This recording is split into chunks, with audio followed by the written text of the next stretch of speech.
Jim Carrey was born James Eugene Carrey on January 17, 1962, in Newmarket, Ontario, Canada. Long before the fame, the movie sets, and the giant paychecks, his life was built around pressure. His family later moved to Scarborough, near Toronto, and money was never easy. His father, Percy Carrey, had real musical talent and could play the saxophone, but Jim learned a hard truth very early on: being gifted was not enough. Bills still had to be paid, and losing everything was always a real possibility. That fear became even more real when Jim was around 12 years old and his father lost his job at the Titan Wheels tire factory. At one point, the family ended up living out of a Volkswagen van. It was not some adventurous road trip. It was survival, plain and simple. Sleep became harder, privacy disappeared, and school became nearly impossible. Some accounts even say Jim and his brother spent months living in a tent at a park near Lake Ontario. That was the kind of childhood he was dealing with, and it shaped everything that came after. His teenage years did not feel like normal teenage years at all. Jim was not focused on sports, dating, or fitting in. He was focused on getting through the next day, helping his family, and finding a way to keep going.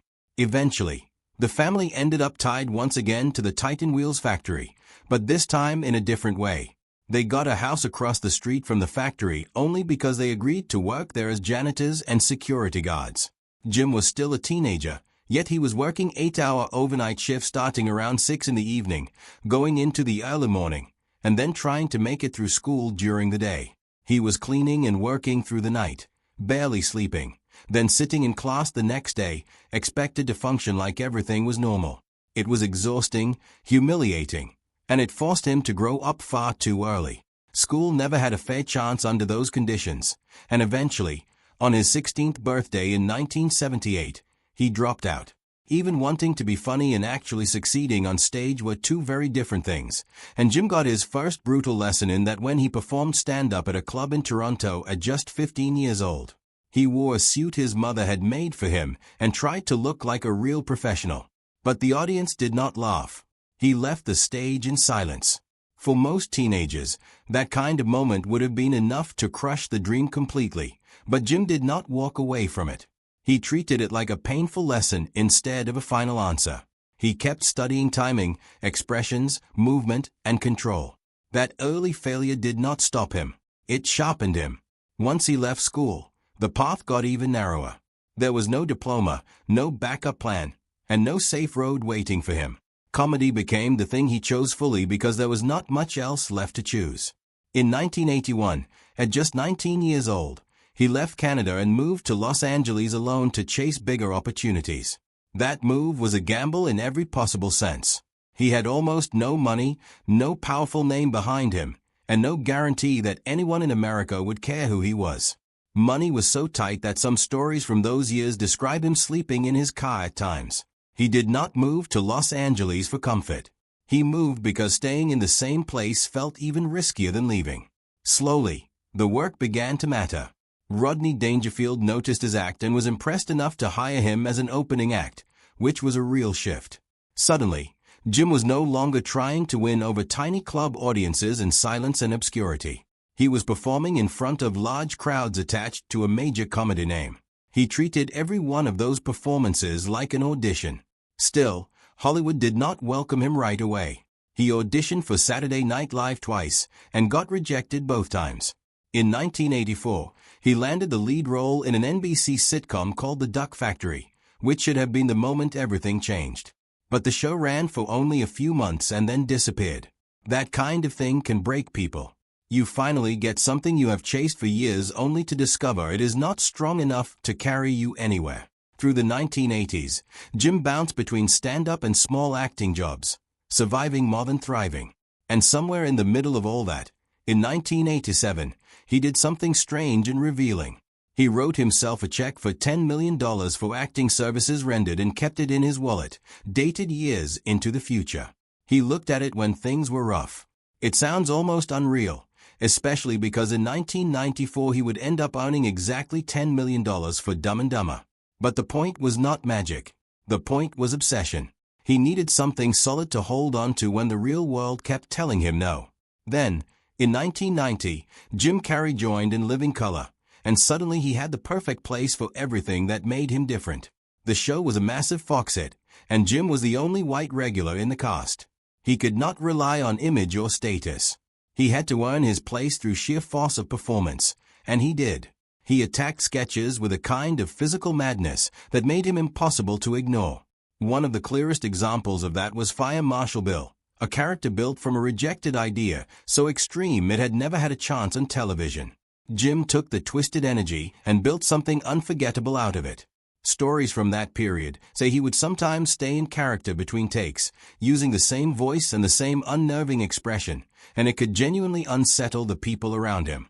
His performances were not casual.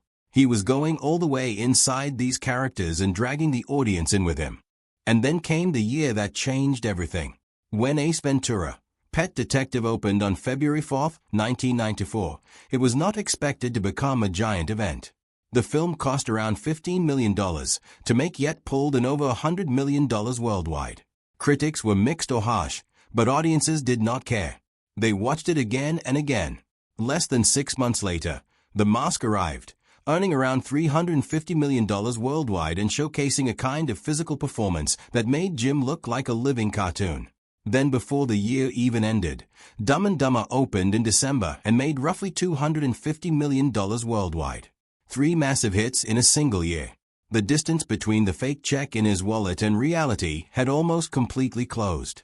But while audiences were enjoying the comedy, Jim was carrying something far more serious in private. He later said he had been on Prozac for a long time and described his emotional life as a cycle of peaks and valleys, with the low periods lasting much longer than people realized. Some of his biggest and funniest performances were happening while he was quietly dealing with a deep and long-running depression cycle. The smile on screen and the struggle off screen were happening at the same time. That darker shift became even clearer when The Truman Show arrived in 1998. Hollywood still saw Jim primarily as a rubber-faced comedy performer, not as a serious dramatic actor. So getting that role was not simple. He personally fought to get in front of director Peter Weir, who later said Carrey's audition was the finest he had ever seen. Jim won the Golden Globe for Best Actor in a Drama, but the Academy did not give him an Oscar nomination. When he accepted the award, he did not sound like a normal winner enjoying a clean moment of success. He was funny, awkward, raw, and honest all at once, and it was obvious the moment meant everything to him even as he joked otherwise. Then came Man on the Moon in 1999, where Jim did not simply play Andy Kaufman in the normal way actors take on a role.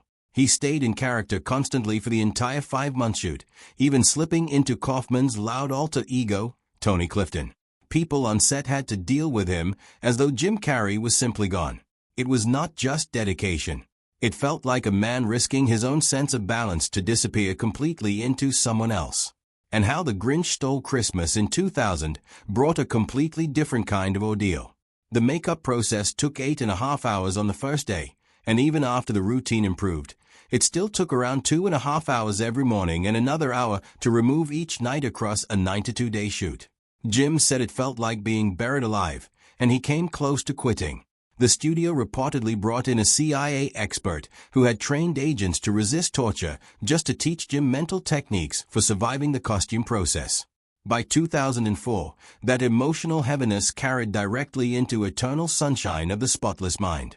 Jim later said the character felt personal because he himself felt erased and hollow at the time.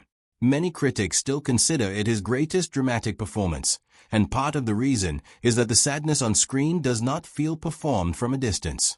It feels lived in and frighteningly real. That same year, Jim stepped onto a red carpet and gave one of the strangest celebrity interviews anyone had seen in years, saying he did not believe he existed and describing personality as something built out of labels. The clip spread everywhere because nobody knew what they were watching. But it did not feel random. He had already been drifting away from Hollywood and moving into a more private, philosophical, and sometimes unsettling space, painting obsessively, using dark imagery and political caricatures as a kind of outlet.